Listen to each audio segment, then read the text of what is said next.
Check out our new Twitter account, twitter.com/Alchemy Radio, and of course our Facebook page. So get following and interacting with us with all your feedback, guest suggestions and other input. So, onto the show. Today's guest is James Corbett, who edits, webmasters, writes and produces the extremely popular Corbett Report website. James has been living and working in Japan since 2004. He started the Corbett Report in 2007 and has written, recorded and edited over 1,000 hours of audio and video media for the website, including a weekly podcast and several regular online video series. He produces video reports for GRTV, the video production arm of the Centre for Research on Globalisation, and BoilingFrogsPost.com, the website of noted FBI whistleblower Sibel Edmonds. He is also an editorial writer for the International Forecaster, the weekly e-newsletter created by the recently deceased economic analyst Bob Chapman. James, you're very welcome to Alchemy Radio. How are things? I'm doing very well. Thank you so much for having me on. Well, it's a great pleasure to have you on. Myself and all the Alchemy Radio crew have been big followers of your work, and some of the stuff you've done has been truly magnificent and really eye-opening for us over the last number of years. So before we delve into some of that knowledge, tell us a little bit about how you got into this field and how you rejected a lot of the mainstream in favour of the Corbett Report. Well, do you want the short version or the long version? Well, we've all the time in the world, so I'll allow you to decide. Well, let's start with the short version, and you can ask me for details on any parts that you need more information on. Great. I mean, the short version of this story is that it was about 2006, and I was here in Japan, where for the audience who doesn't know, I'm a Canadian citizen. I live in Japan. I've been living here since 2004. I originally came out here just to teach English for a year and see a bit of Asia, and 1 year turned into 2 years, turned into 3 years, turned into 9, going on 10 years. So, and now I have a Japanese wife and child, so it looks like this might be my home. And at any rate, so it was 2006. I'd been living in Japan a couple of years, and I, for the first time, was moving into my own apartment after having shared with some flatmates, I suppose you would say, in Ireland for a while. And so I was moving into my own apartment, and it came with an internet connection.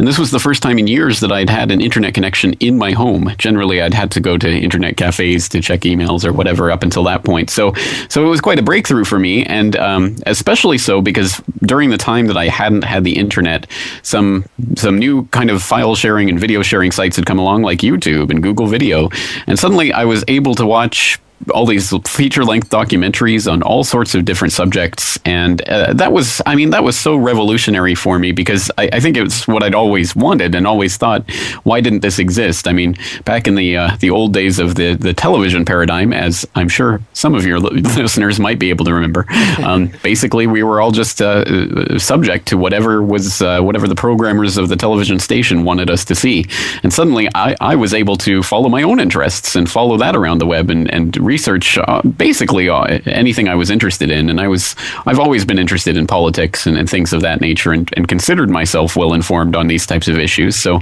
of course, I started looking at those types of documentaries and things along those lines. And it wasn't long before, in the related section of the YouTube videos, I started seeing these links to these 9/11 truth-related videos. And at the time, I was very much adverse to the idea of 9/11 truth. I thought it was a ridiculous conspiracy theory, and how people make conspiracies out of anything, and why would they talk about this, and it's disrespectful, and all of the type of things that I'm sure everyone who listens to this program has probably heard from others if they haven't said it themselves. But it kept coming up in the related sections, and I every time now and then I'd click on some of the videos, and just through that process I came across ridiculous videos that made silly claims that I immediately was able to dismiss. But then I came across other videos that made interesting claims that I hadn't heard before, and when I went to look up some of the information, I found it was actually true. So I started finding out more about Osama bin Laden and what the Al-Qaeda network really was and how it came to be and things of that nature. And the more I started to involve myself in that process and start to try to challenge some of the claims that I was seeing in these videos, the more obviously I became involved in going down that rabbit hole that, again, I'm sure a lot of your audience can probably relate to. And so it was through that process that I eventually came out, I guess, the other side to where I am today. And basically it was a process of going through 9/11 Truth and then finding out about central banking and what's really behind the money supply and all of that. And I think that was when the penny really dropped for me and I realized what was going on. And that's also when I realized the scope of the lies that I'd been exposed to for basically my entire life. I mean, again, I considered myself a fairly well-informed person, but there was all this information I was encountering that I had never, ever been exposed to in all my many years of schooling and serious, deep thought and contemplation of these important issues. I'd never been exposed to this type of information, so it really did throw me for a loop at first. And I think it was just the extent of the discrepancy between this information I was encountering versus what I'd been taught my whole life was just so jarring that I figured there had to be some way for me to I guess help spread this information to others, because it had such a profound effect on me. And I knew that it was just people like myself just putting this online that helped me to come to that process of realization myself. So I wanted to be part of that. And lo and behold, I started up the Corbett Report website just as a podcast. That was just the original idea. I was just going to do a podcast, and never in a million years would I have ever expected it would have become what it did. But I guess that's the lesson that I like to try to spread to others, is you never ever know what's going to come of your endeavors, or if you plant the seeds today, what's going to flower 5, 10, 20 years from now. You have no idea how this is going to ripple out. So I think it's important, incumbent for all of us who do have information that is important in breaking down some of the walls and barriers that have been erected around our minds our entire lives, to use this brief window of opportunity of the internet to really affect that. So that's what I'm trying to do. That's what I've been doing for the last 6, going on 7 years now at the Corbett Report, and hopefully will continue to do as long as it takes. And I don't see an end to a lot of the lies or deceptions coming anytime soon, unfortunately. I don't think so, but I must say one of, to my mind anyway, one of the big secrets to your success, I think the way that you interpret the news and the way that you present it then, repackage and present it to people in such, I suppose, a non-conspiratorial manner, if you get my drift. While you may be speaking about conspiracies a lot of the time, it's presented in such a way that people are familiar with, a format and a style that people who mightn't have had their own paradigms shattered at a particular stage are open to. And I think that's one of the big attractions. And that's certainly when I first became aware of the Corbett Report. I remember sitting down with one of my mates and watching a couple of videos and thinking, hang on a minute, this guy gets it. And not only does he get it, he knows how to present it to people who haven't been exposed to this information before. Because I know for a lot of people, if they're presented with paradigm-shattering news, they can kind of curl up in a ball, so to speak, and they can resist. But the way things are presented on the Corbett Report that's really attractive to me, and I think certainly is to a lot of other people, is that it can spark a kernel for people. They can walk away from a report and they can kind of maybe come back to it and think, do you know what, there was something in there. Even though that news seems so far out to me, there was something in there that I can relate to. Let's go back to it. And that's one of the things I found myself going back and back to your information. Have you got that kind of feedback from others at any stage? Well, I thank you for that feedback. It's always good to hear how people respond to the work and why they are attracted to it. And I think it's different for everyone. And I have heard similar stories from people before. I mean, there's a lot of different people who listen, I'm sure, for different reasons. But I can't really say that any of this has been any sort of conscious effort on my part. It really is just an organic offshoot of the work that I do and the person that I am. And I'm just the type of person that I would rather, I mean, if someone's going to be presenting me with some startling ideas and facts and claims, I would really like to see the sources and see the documentation and see where they're getting this from. And that was always the driving motivation behind what I was doing. In fact, from the very, very, very beginning, even before I started the website, as soon as I had the idea of doing a podcast, one of the very first things that came to me was that it was going to have, every single time I mentioned an article or whatever, it was going to be documented, and I'd have a link to it so that people could find it very easily. And that's always been a core part of what I'm doing, because I don't see myself really as someone who's out there trying to convince anybody of anything. I'm not sitting there saying, oh, please believe me. I'm saying these are the facts that I have. These are the sources that I use to get those facts. These are the ways that I'm interpreting those facts. This is the way I see it. And if people see it the similar way, great. If they see it a different way, well, certainly that's up to their prerogative. The only thing that I really ask of my audience is that they don't don't take my word for it. They don't just believe, that they do look at the sources and consider things for themselves. And if the audience is doing that, I consider what I'm doing successful, whether they believe what I'm saying or not. So I think I approach it from maybe a slightly different perspective than a lot of people out there seem to at least think that a lot of broadcasters approach their work. Again, I'm not trying to form a cult. I'm not trying to make people believe what I believe. I'm just putting out facts, and people can take them for what they're worth. Absolutely. I couldn't agree more, and I certainly commend that personally. So keep up the good work in that regard. So let's talk about 9/11 for a second, James, because you mentioned it. You mentioned that it was kind of the big one for you, as it was for a lot of people, with regard to opening your mind and your eyes to what was really going on. And I think it coincided with the boom on the internet. I mean, the timing of 9/11 couldn't have been worse for any perceived control system, in my opinion, because of the way the internet was really taking hold and becoming a daily fixture in people's lives.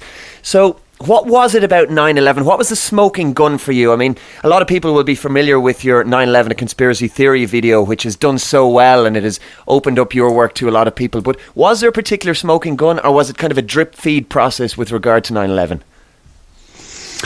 I don't think there was a single smoking gun. I guess it was more just accumulation of facts. But there were steps and stages in that process. I mean, I remember after, I believe it was 9/11 Mysteries, which was a documentary. It was, I think it was going to be a documentary series, but I believe there was only one that was ever made, and it was about the destruction of the towers.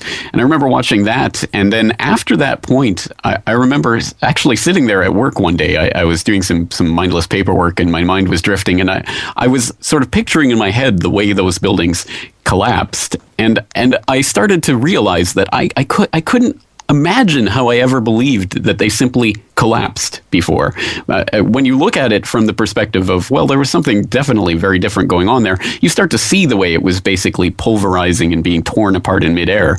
And you can't unsee that once you've seen it. And it really struck me how for all those years I'd just been seeing it, and just I heard the word collapse, and so that's what I saw. But then once I started to consider it in that different light, I couldn't believe that I ever saw it that way.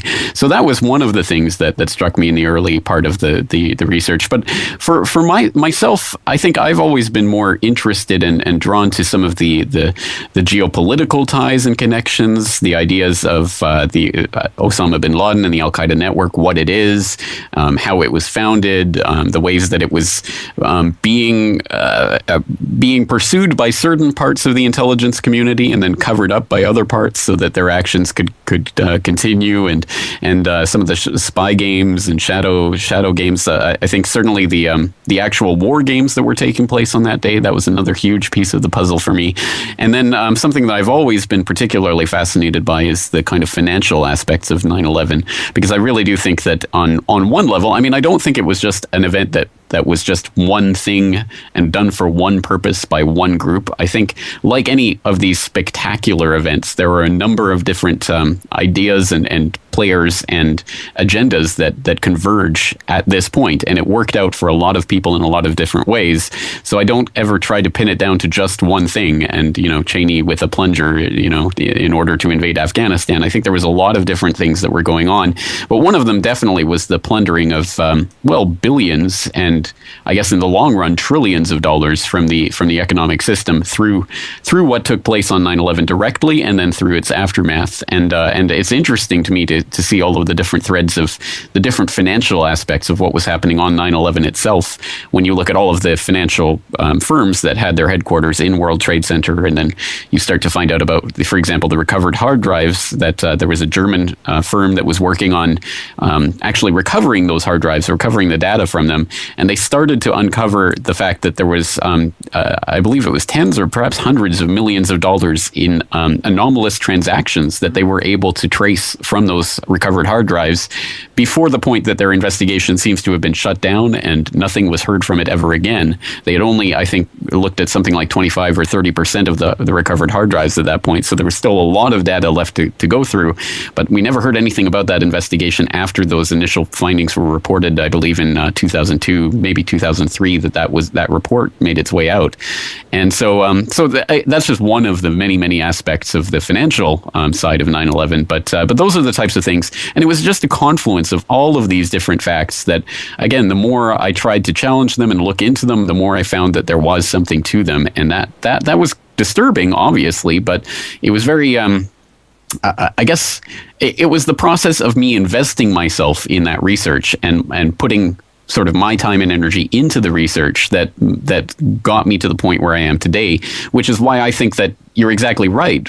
In terms of 9/11 happening right there, sort of at the rise of the internet in popular culture, it is a fascinating period of time, because I think the internet enables a different way for people to relate to information, to access information, to understand and process information than has really ever existed in human history. I tend to stress that a lot in my work, and I don't want to people to just dismiss that as people saying, oh, he's just temporocentric. He only thinks, his own time is the most important time. But I really do think there's something fundamentally different happening with this internet revolution. I mean, I really think there is the potential for a revolution in consciousness in a meaningful way that's happening right now, because people are able to not just access information in kind of a passive way, but to actively insert themselves in that process.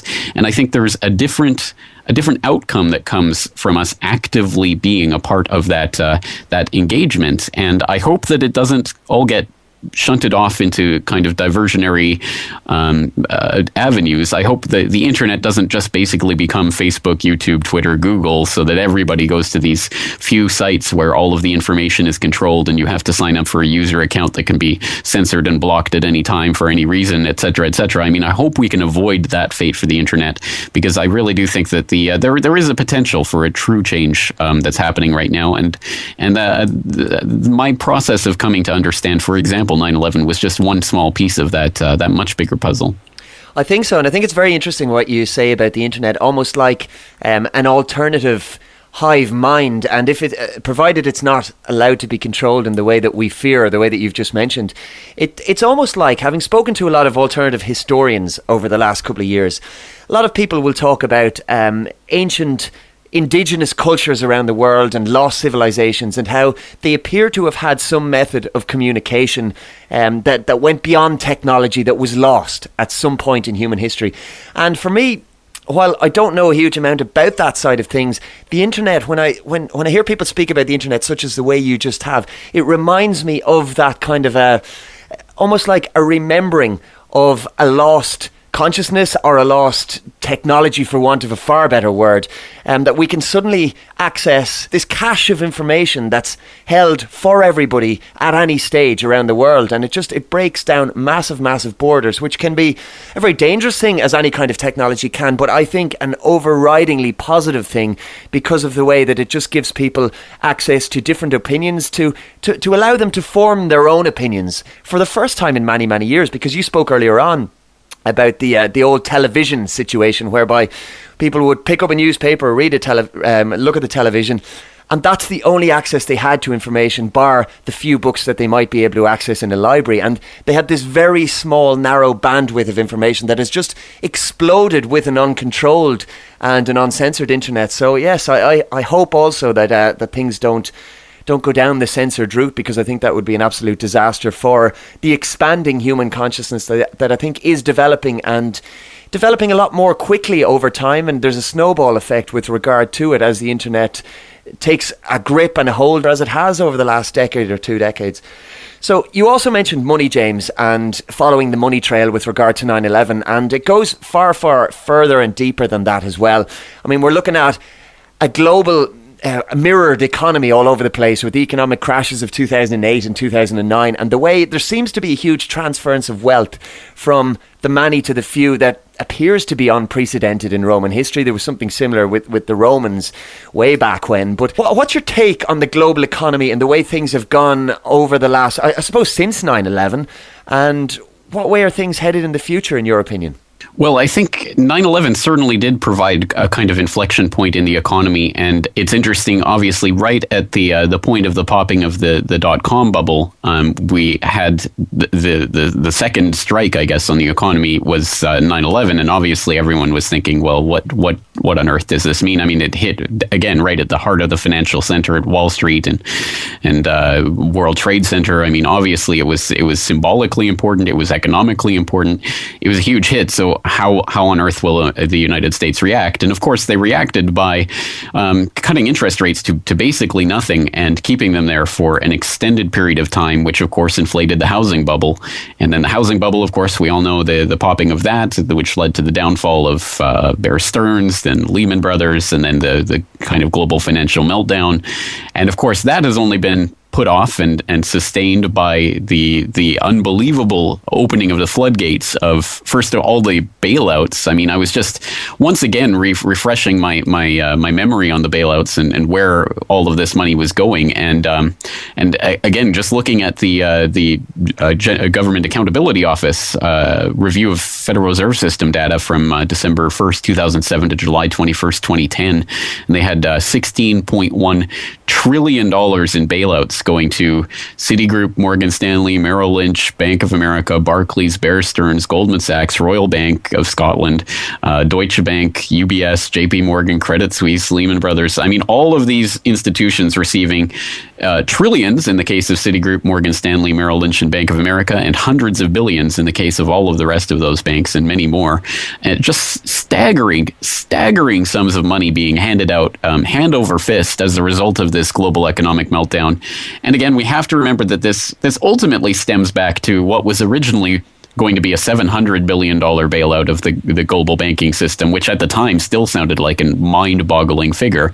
And of course, we know that it, of course, quickly inflated into the trillions and trillions that were eventually handed out. But it all came down to that $700 billion bailout, because at that time, they were arguing in Congress about this. And in fact, it was originally actually voted down in the House.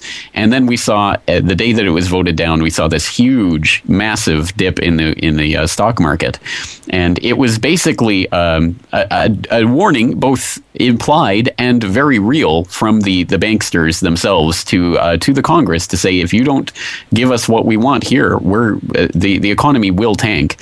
And that was again not only implicit in the huge dip that we saw in the markets the day that the bailout originally didn't pass, but we also had congressmen come out on the floor of Congress and say that they were actually threatened. They were told in behind the scenes meetings with some of these banking officials that if we do not pass this bailout, there will be martial law on the streets. That was an exact quote from one of the congressmen who spilled the beans about that. So we do know that this was all part of an agenda that definitely kicked in to full gear during the Lehman Brothers collapse, and I really think has been continuing ever since. And there's a lot of people with rose-colored glasses, or at the very least very good liars, who want people to believe that somehow we've come through the worst of that, and now the economy is getting better and unemployment is going down. In the American context, at any rate, that they want you to believe that.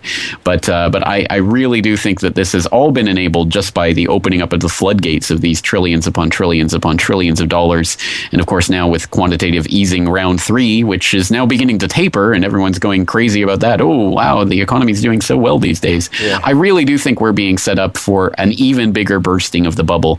And unfortunately, I don't like to be Chicken Little running around with a head cut off, crying wolf every few seconds. That's an interesting mix to a fable going on there. But I don't want to be that person who's constantly crowing about the end of the economy and the collapse is nigh.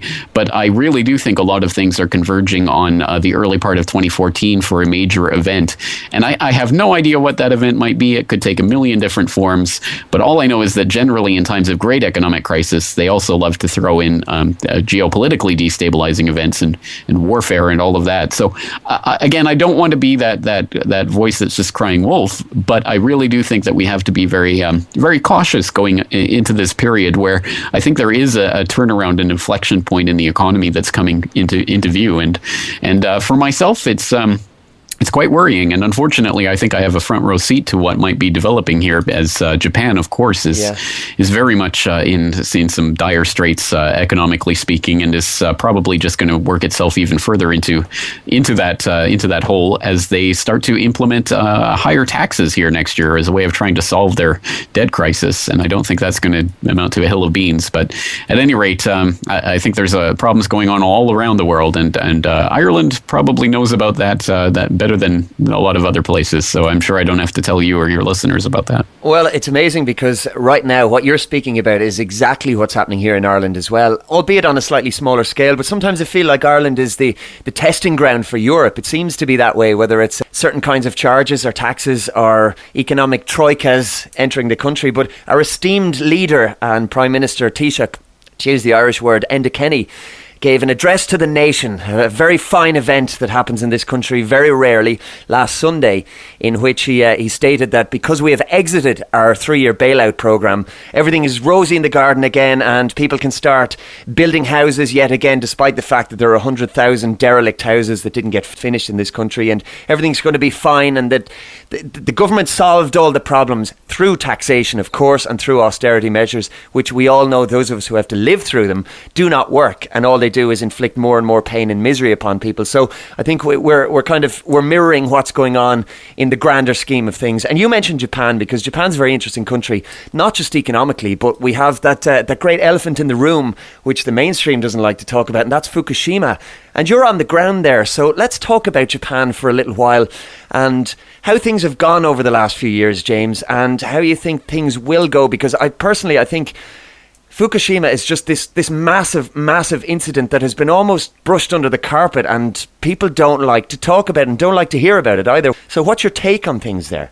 Well, I think you're right. I mean, I think Fukushima is not just the elephant in the room, but really kind of this massive thing that Japan as a collective, as a country, has a deep state of denial about. I mean, I think there is a huge movement, anti-nuclear movement here, that has asserted itself during the last couple of years and has managed to stage massive rallies. For example, last summer, not 2013, but 2012, there was a series of massive anti-nuclear rallies that were taking place every week and was growing in numbers, anywhere from a few thousand, according to police estimates, to hundreds of thousands, according to the people who were organizing this. And I think the reality was probably somewhere in between, but still, I think tens of thousands of people pouring into the streets of Tokyo, really putting some pressure on the political caste to at least give lip service, which is ultimately what they ended up doing. The prime minister ended up meeting with some of the representatives, or people who are calling themselves representatives of this movement, and blah blah blah. And it came to this very interesting point at which the outgoing prime minister last year, he had a panel that was recommending that ultimately Japan scrap nuclear power altogether, goes from 52 nuclear reactors down to 0 over the course of the next few decades, which was a pretty radical suggestion that most people weren't expecting to come from this panel that the prime minister had set up. And believe it or not, they said they were going to start adopting this. And then, of course, that government got voted out, and the new Abe administration came in, and business as usual, and they're going to start back up with the reactors, and they're going to start them back online. And it seems that all of this has been for nothing. Although, interestingly enough, the prime minister's wife has been one of the most outspoken critics of pro-nuclear advocates. So that's another interesting part to add to that mix. But yeah, so it seems that there's definitely a huge disconnect between what's happening politically and economically here versus what the people actually want. And I'm sure, again, that probably doesn't sound too unfamiliar to people in the European Union context. But at any rate, so that's kind of where we are at in terms of the political and economic situation. In terms of Fukushima itself, there was obviously a huge propaganda PR effort to make this as swept under the rug as it possibly could be, as quickly as possible. So we saw by the end of 2011, they had declared, quote unquote, cold shutdown, which meant that they were able to keep the reactors under 100 degrees. They were basically able to keep water in there and keep it from boiling away. So that was success. And from that point, it's just a question of, cleaning everything up and going about our merry way, or so they wanted us to believe. And of course, the last couple of years has shown that wrong time and time time again as new problems continue to arise, even as old problems continue to get worse. Just the amount of water that they're still having to pump through these reactor buildings. As we continue to learn just how badly this situation has been handled from the very beginning. Not only the fact that 3 of the reactors went into complete meltdown within hours of the incident, and they knew about this for certain within days, and then they waited months to tell the public about it, which is just one of the aspects of this that is particularly egregious. But then, of course, the way that they really don't even know where the reactor corium, as they're calling it, the core material, actually is lying. They don't know how close it has come to going through containment completely, or if it has actually gone through containment. They're saying it hasn't, but again, pretty much everything that they've said has turned out later to be wrong, or sometimes deliberately mistaken. So again, take their word for what it is. And so again, I mean, the process has been a complete shambles. They continue to have record readings of radiation. In fact, an interpolated reading, it wasn't a direct reading, but an interpolated reading of a vent between reactors 1 and 2 just in the last few weeks was 25 sieverts per hour, which is enough to kill a human being within about 20 minutes of exposure. Wow. But no human, of course, was anywhere near that taking any direct measurements. So again, the little bits and tidbits of this keep coming out from the plant from time to time. It's extremely worrying for a number of reasons, but I think the number one reason, of course, is that so much of this radiation keeps leaking out into the Pacific. And in fact, of course, the long-term plan is that eventually TEPCO will be releasing the contaminated water specifically and directly and consciously into the Pacific as part of their long-term plan, simply because there's no way they can possibly contain it all. But don't worry, they'll decontaminate it to safe levels before they release it, or so they're telling us. So again, many reasons to be worried. It's the reason why myself and my family don't eat anything, don't eat seafood anymore, which is obviously a shame, living in a culture, in a country where seafood, of course, has been so much a part of the staple diet. It hasn't been easy completely eliminating it from our diet, but of course we've done so because I have a 7-month-old son, and I'm not going to basically jeopardize his safety for anything, let alone for the purposes of feeding Fukushima fishermen who continue to persist in catching fish off the coast of Fukushima now. So it's a pretty shambolic situation, and unfortunately, there's a lot of signs that things are not getting better at any acceptable pace. And I guess the other main operation that's taking place right now is the removal of the spent fuel from the spent fuel pool in reactor 4, which again is a slow, long, delicate process that has the potential to go very, very wrong. So that's something we're keeping a close eye on as well. So I have a website, fukushimaupdate.com, where we're keeping our eye on all of these developments as they occur.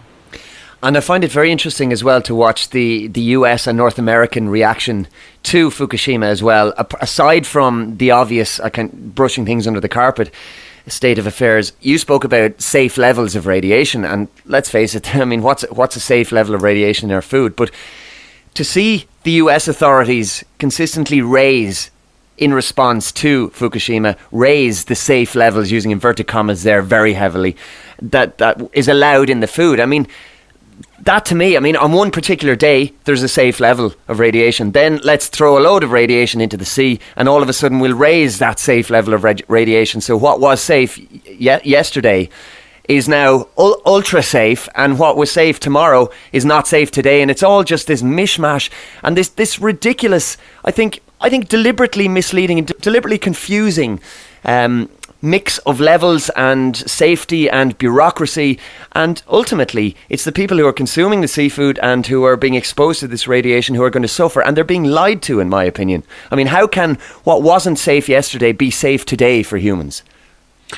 Yes, well, unfortunately, there's no lack of examples of that in the United States, in Canada, in Japan as well.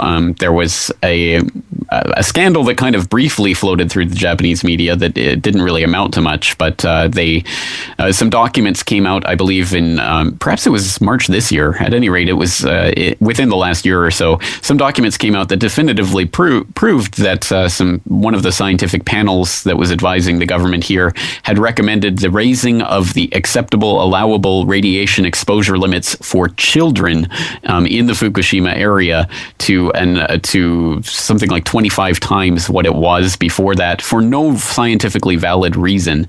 They didn't have any reason to recommend that, but they did, and it was raised. And when parents kicked up a fuss, they brought it back down to something akin to what it was before. So a lot of this, of course, has been politically motivated from the beginning.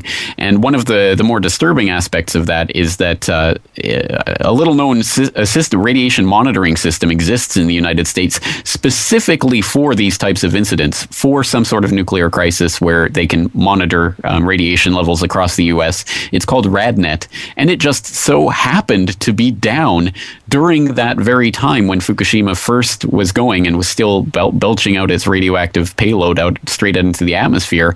And as the radioactive plumes were making their way across the Pacific, wouldn't you know it, RadNet was down during that time, so there were no readings available.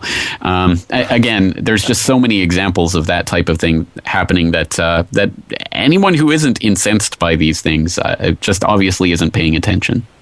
I couldn't agree more. And there was plenty to incense us over 2013. I mean, from Syria to Boston bombings and beyond. What were the big issues for you, James? And what were the ones that people responded to most on the Corbett report? I suppose, what were the most important things to your mind over 2013? Because 2013, I think, is going to be seen by many people in the future as a year when things were really ramped up in terms of the control system, when we were really prepared for what is possibly to come in the future.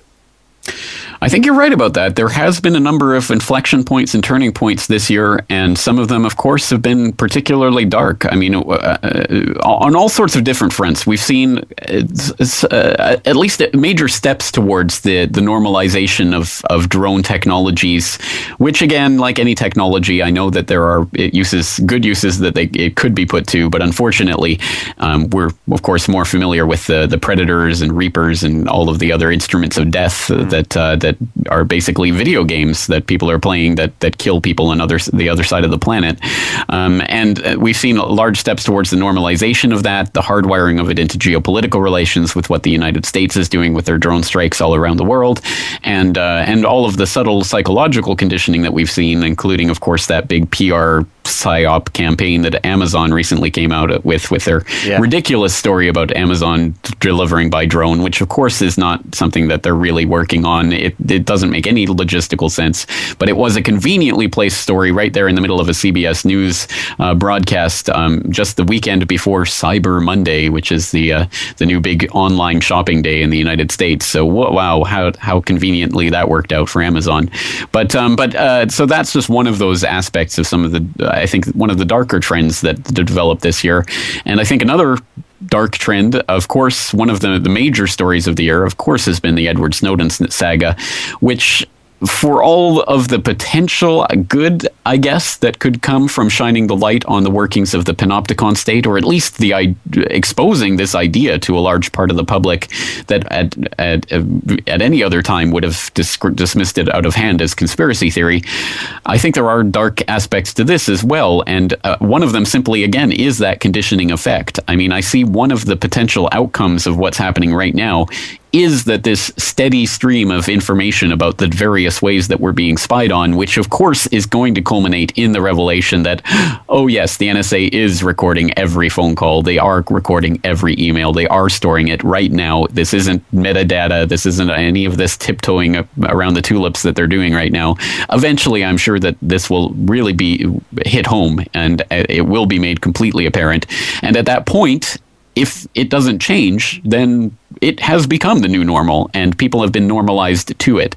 Well, of course, everything you do online, every electronic communication is going to be watched. And I see that as one of the darker aspects of what's happening right now, kind of the revelation of the method and the hardwiring of this into people's consciousness. So this is something that, again, I've been talking about for years and years and years on my podcast, not only the various ways that the NSA and other agencies are watching you, but also the effect of knowing that you are being watched, which is something called the panopticon. People can look into this idea. It's an idea for a perfect prison, but it's a philosophical idea, if anything, about the ways that people start to modify their behavior if they think they are being watched at all times. So that's one of the aspects of the whole Snowden saga that I find disturbing. Another aspect, of course, being the ways that we're getting this getting this information, getting these documents. Here we are 6-7 months in, and we have apparently seen, well, some people say 1% of the documents have been released, but I don't think we can even say that with any certainty, because anything from 8,000 to 1.7 million documents have so far been claimed to have been released. So we have no idea what's been released, what hasn't been released, what they're sitting on, what they're not sitting on. And the people who are sitting on this information, the leak keepers themselves, Glenn Greenwald and Laura Poitras, who are apparently the ones who are the only ones who have the full cash from Snowden, or at least that's what they say, are now getting into a $250 million business venture with the co-founder of eBay and the principal of PayPal, which is a company which has been on record saying that they fully support the NSA. So again, it gets crazier the more you delve into this story, and I think there's a lot of dark aspects of this that are going to be playing out in the years ahead. So again, a lot of dark things are happening, but you mentioned a couple of points, a couple of stories that, although they were menacing, I think that there was hopeful or optimistic things that came out of them. For example, you mentioned the Syria debacle that occurred in late August, early September, in the run-up to what looked like a certain military intervention. There was also the Boston Marathon bombing that obviously took headlines, made headlines around the world back in the early part of this year. And in both cases, I think what really emerged from that was the ways in which I think the alternative media has really started to shape the mainstream discourse to an extent that would have been unthinkable even a few years ago. And I point, for example, to Google Trends. If people go there and type in false flag and then search for the past year, they will see that the term false flag, there was an incredible spike in people searching for that term in the wake of the Boston Marathon bombing. And I find that extremely interesting, because it was almost immediately, as soon as that event happened, suddenly there was people all across the board, all across the spectrum, we're suddenly talking about, well, was this a false flag? Could it have been a false flag? Which is almost unthinkable to me, having watched, 6 or 7 years ago when I started to talk about 9/11 truth. The inevitable first question I would always get from everyone was, why would the government attack itself? Yeah. As if that entire concept was unthinkable to people. I think it has finally been made thinkable, and people now actually have a term for that concept, which is, I think, considerable progress. And we saw that, for example, with the Boston Marathon bombing, although it could have had very real geostrategic, geographical, geopolitical ramifications, it didn't really. That story kind of fizzled out, and all of the potential implications of Chechnya and Dagestan and the war on terror and all of that seemed to fizzle away as people spent more time trying to figure out who was exactly behind this and for what purpose. So I think that was a positive development. And then I think that we really saw that come to fruition in the wake of this, the chemical weapons attack in Ghouta in August 21st, and the potential for moving into Syria militarily. Well, people stormed out into the streets. They weren't taking it. There was an incredible amount of people who were saying they didn't believe the Obama administration on this and their faulty intelligence, that it looked exactly like the Iraq war lies, and people just said no. And amazingly enough, they didn't invade. It seemed almost inevitable, but they didn't do it. And so I think there are some positive trends that have started this year, and I certainly hope that we can continue and expand on those successes, because again, I really do think the alternative media has made that possible by laying the groundwork and planting those seeds for people to actually understand the concept that the government lies to the people. And hopefully we can start to expand on that and show people some of the healthy alternatives that we can set up in the wake of the falling apart of the systems that we've known up till this point. That's a very interesting observation, in particular, well, both on Syria and Boston, because it reminds me of how I heard about the Boston bombings. I remember I was in my car and I wasn't listening to the news or whatever, as I tend not to do when I'm in the car. And I got a text message from a friend of mine basically saying, and this would have been a friend who would have been extremely closed off to a lot of what I would speak about with regard to my own kind of areas of interest in alternative news and stuff. And the text said something along the lines of, well, there's another false flag for you. And I mean, this, even though this would be a guy who would have no interest in looking into whether Boston was a false flag or not, just the fact that he used the words and was aware of them, and it was the first thing that he decided to text to me, I just thought that was that seed that has been planted somewhere in his head that hopefully will spur him to kind of look towards things, or look a little bit below the surface in future when there are these world incidents. The one thing that really did get to me, James, about the Boston bombings was how readily the people of Boston, most of them, seem to accept the army curfew on the streets, and an almost pseudo martial law type situation, which I just thought that was kind of the dark side of it for me, when I saw that, and how people, the government are protecting us now. Protecting us from what? I mean, that's the side of things that where a lot of progress needs to be made. But I do see the rays of hope coming from those incidents, and it's very good that you've brought them up there, because so many people can only see the side of fear and the doom and gloom when it comes to these situations. And I like your perspective on it. I think it's really, really good.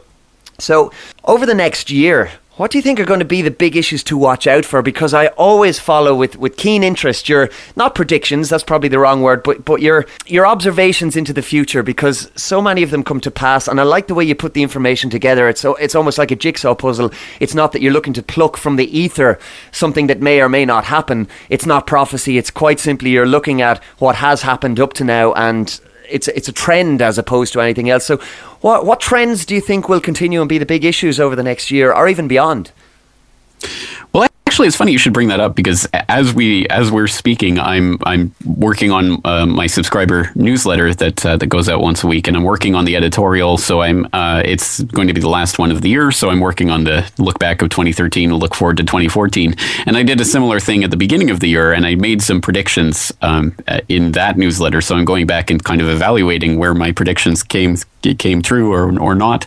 And actually, I didn't do too badly. Obviously, there were some things in there that didn't come to pass, but I actually specifically said in that editorial last year, I said, I will get the specific events wrong, but the general trends might hold. And I think I didn't do too badly. I was talking, for example, about the economic collapse and things of that nature, and I said specifically that the economy would not collapse in 2013, and that the stock markets would actually counterintuitively start to rise and continue to rise, I should say.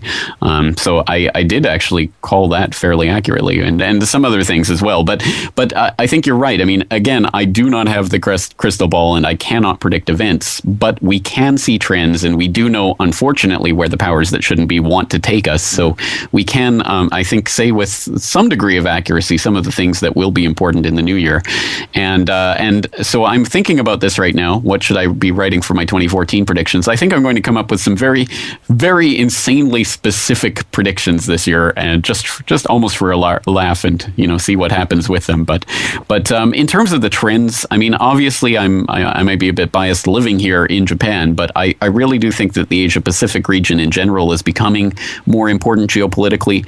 And specifically, I mean, the Pentagon has, over the past couple of years, made it explicit that they are turning to the Asia-Pacific. They call it the Asia-Pacific pivot, and they are moving more of their resources into this part of the chessboard.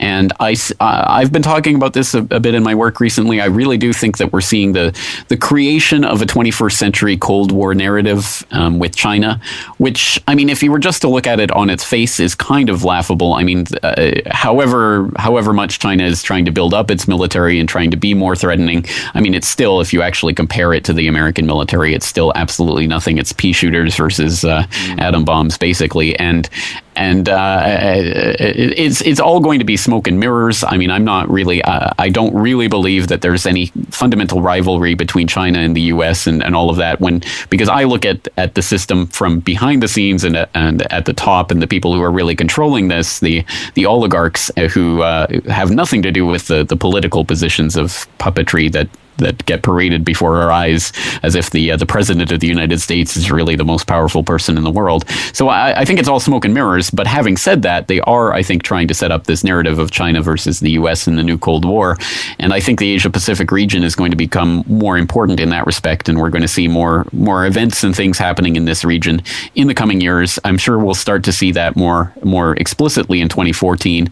And something that I've obviously been keeping my eye on is just the island island dispute between China and Japan in the East China Sea, and some of the back and forth that's been going on about that, which again I think is largely political and smokescreen and cover for what's really going on. I mean, what this really is about is an excuse to increase military budgets and do a bit of chest thumping and win elections at home, and I'm sure that will continue into the new year, and we'll probably see things starting to ratchet up with some around some of the tensions that have arisen recently, like with China's new air defense identification zone that they've just put in place that intersects with some of Japan's claimed air territory and all of this. So we'll see some incidents in that regard, I'm sure, and also just throwing another complete monkey wrench into that works is the North Korea situation and just the bizarreness going on there right now with the Kim Jong-un's uncle being executed, and who knows what's going to happen there. I mean, that's always kind of a wild card in the deck.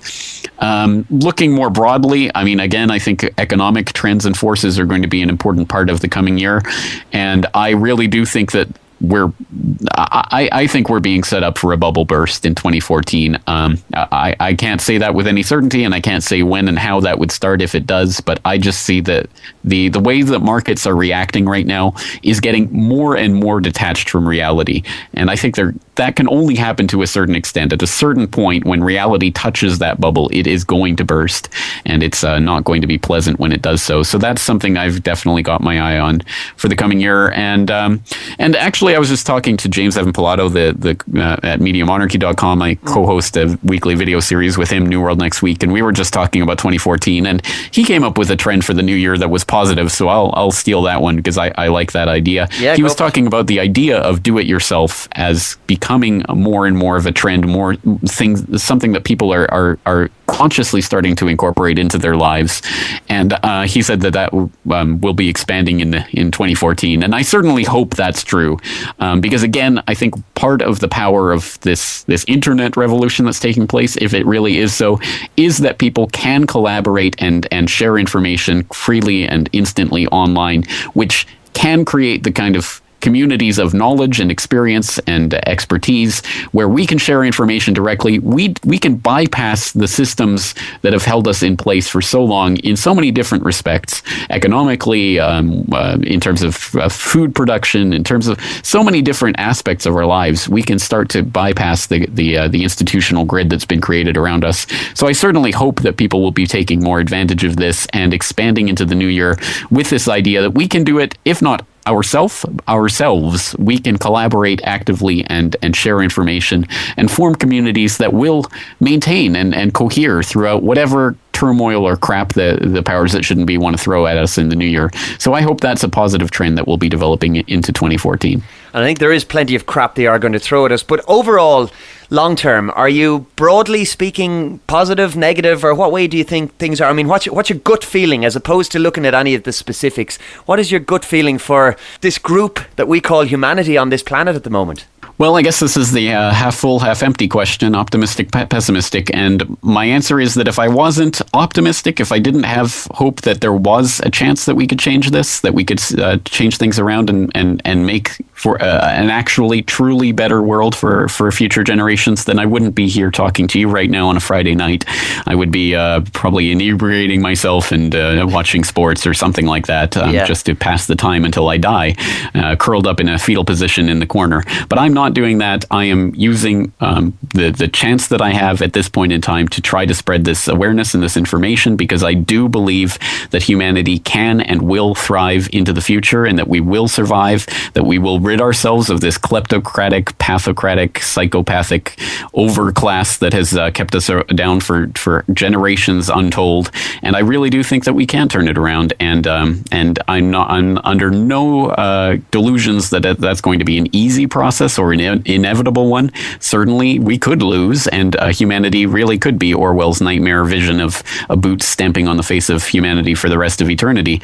But as long as we have a chance to make that not become a reality, I'm going to be doing everything that I possibly can to make that, to change that and to make it into something good and better, and to hopefully throw off this oppressive class that has been really ruling over us for far too long. Well, that's really what I like to hear. And I think there's one little thing that the powers that shouldn't be often overlook, and that's something called the human spirit. And that doesn't go away.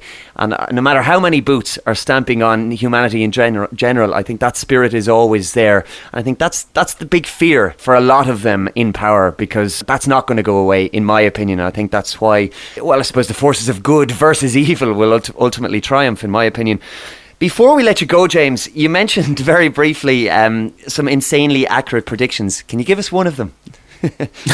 Not insanely accurate, insanely specific. Well, one of them that I'm going to probably put in there is I'm going to predict North Korea's collapse this year. Wow. Why not? That's big. In the coming year, sometime North Korea will collapse. And I think let's just use that as a thought experiment. If that happened, what would be the ramifications of that? Because obviously you'd have millions upon millions of refugees who'd probably be trying to flood over into China, and China would definitely not want that. I think they're economically unstable enough as it is.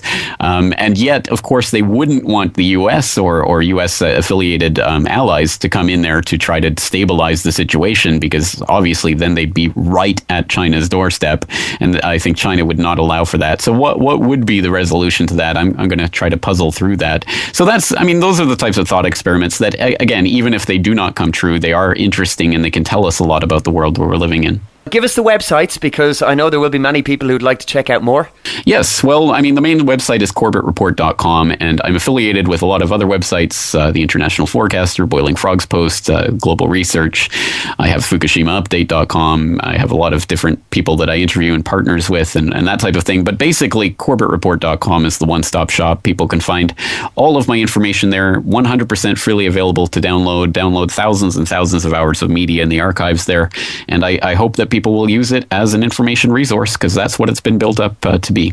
And for those who missed it, people can find that link on the Alchemy Radio website. Before you go, James, I just a little suggestion for you. I think your mixed metaphors and your Chicken Little analogy was fantastic. I think you should maybe think of writing a children's book. There's something in there somewhere. I think fair play. I've never been told I should write a children's book before, but that's intriguing enough a suggestion that I might actually contemplate it. So thank you for that. Well, no problem, James. It's been fantastic having you on Alchemy Radio. If you're amenable to it, we'd certainly love to have you back on a couple more times in 2014. I think you've a refreshing take on the global situation and what's going on in the world, and it's very articulately put, and we certainly appreciate it here. So thank you very much for your time, and have a great 2014. Well, I appreciate you having me on, and I certainly wish all the best for you and all the audience out there. Again, it's not all gloom and doom, and sometimes I think we just all need to unplug and spend time with our families and remember what it is that we're fighting for in the first place. So that's what I'm going to be doing for the next couple of weeks. So to everyone out there across the planet that's doing the same thing, I salute you and what all you guys are out there are doing.